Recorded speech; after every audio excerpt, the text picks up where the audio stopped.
सुखपुर एक छोटा सा गांव था। रोड पक्की नहीं थी, पर लोग पक्के थे।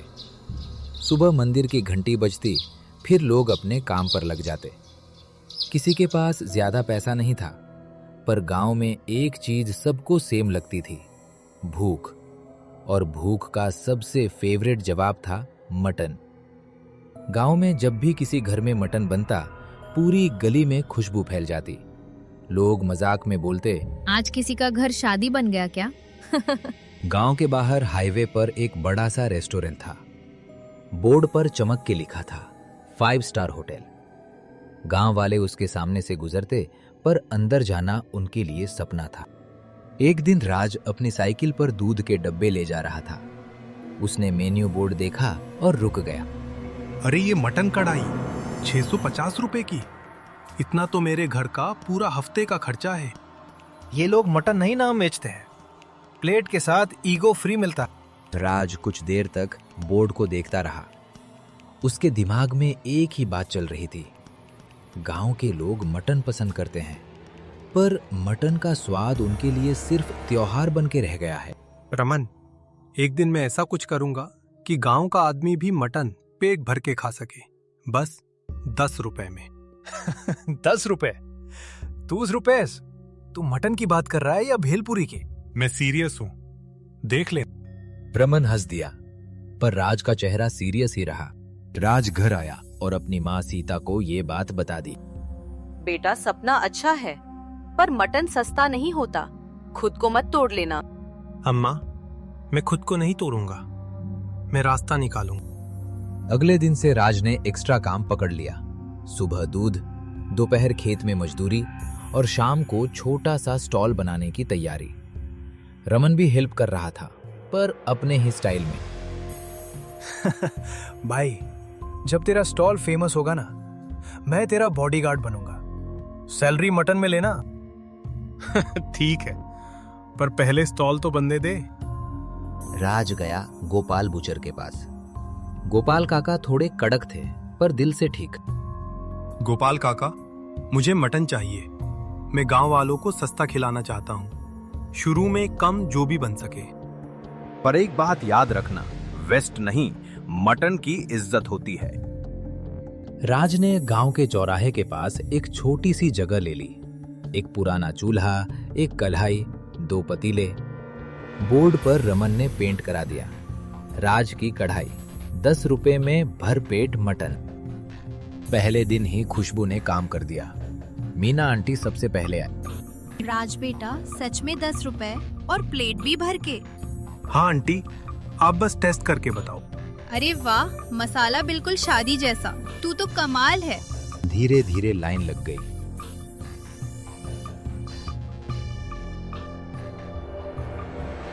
शाम को हिसाब देखा तो उसका मूड गिर गया।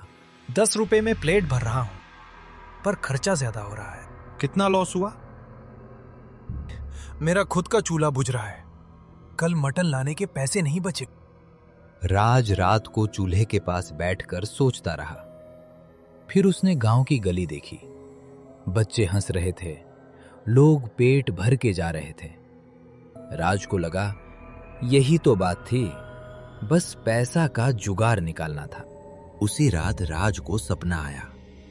उसने देखा एक बहुत बड़ी कढ़ाई जो चूल्हे पर चढ़ी है। वो मटन से भरी हुई है, लेकिन खत्म ही नहीं हो रही। भाप से एक आवाज आती है, जितना बांटोगे उतना बढ़ेगा। सुबह जब राज उठा तो उसके कानों में वही आवाज गूंज रही थी। वो चुपचाप स्टॉल पर गया, कढ़ाई साफ की और चूल्हे पर चढ़ा दी। तभी एक बूढ़ी दादी आई, सिर पर पुरानी सी साड़ी, हाथ में मसालों का छोटा डिब्बा। बेटा, बहुत उदास दिख रहे हो, चेहरे पे साफ दिख रहा है। मटन तो बेच रहे हो, पर हाथ में 1 रुपए भी नहीं बचते। हाँ दादी। ठीक है बेटा, ये लो, लालच से मत पकाना, किसी भूखे को मना मत करना। पैसे हो या न हो, प्लेट जरूर मिलेगी। राज कुछ पूछ पाता उससे पहले दादी भीड़ में गायब हो गईं। राज ने उस कढ़ाई में मटन बनाया, खुशबू ऐसे कि मन करे एक प्लेट और। उस दिन मटन अजीब तरह से चलता रहा। जितना परोसा गया उतना ही और बनता गया। तभी एक मजदूर हरी आया। जेब खाली थी। भैया भूख लगी है, पर आज पैसे नहीं है।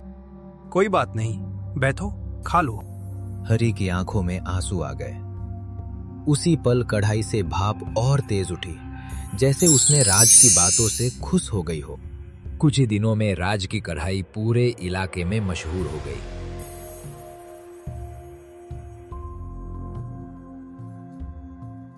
हाईवे वाले होटल का मैनेजर विक्रम ये सब देख रहा था। 10 में मटन मेरा धंधा खराब कर रहा है।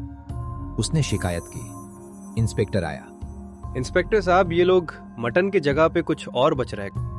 नहीं इंस्पेक्टर साहब, हम यहाँ पे सिर्फ मटन बेचते हैं। आपको यकीन नहीं तो आप चेक कर लीजिए। गांव वाले इकट्ठा हो। लाइसेंस दिखाओ। साहब, लेंसेज के लिए अप्लाई कर रहा हूँ। ये सब नहीं चलेगा। तभी मीना एंटी। साहब, ये लड़का किसी को भूखा नहीं जाने देता और कुछ मिलावट भी नहीं करता। इंस्पेक्टर ने कढ़ाई देखी, लोगों की थालियां देखी और चुपचाप चला गया। मेले के दिन सबसे बड़ी भीड़ आई। विक्रम फिर पहुंचा। आज तो बंद करवा ही दूंगा। तभी एक छोटी बच्ची गुड़िया आगे आई। अंकल, ये भैया हमें भूखा नहीं सोने देते। आप ऐसा क्यों कर रहे हैं? विक्रम के चेहरे से गुस्सा उतर गया। कुछ दिन बाद विक्रम के पिता आए। बिजनेस सिर्फ पैसा नहीं होता, जिम्मेदारी भी होती। विक्रम ने राज से माफी मांगी और लाइसेंस सप्लाई में मदद की। एक दिन एक शहर का बड़ा आदमी आया। 50 कर दो, फ्रेंचाइज खोलो, बहुत कमाओगे। राज, सोच ले। नहीं, ये सिर्फ गांव के लिए है। उस रात दादी फिर आई। याद रखना, जादू कढ़ाई में नहीं, नियत में होता है। आज भी सुखपुर वैसा ही है। सड़क कच्ची है, लोग पक्के हैं और चौराहे पर आज भी एक कढ़ाई चलती है जो कभी खत्म नहीं होती।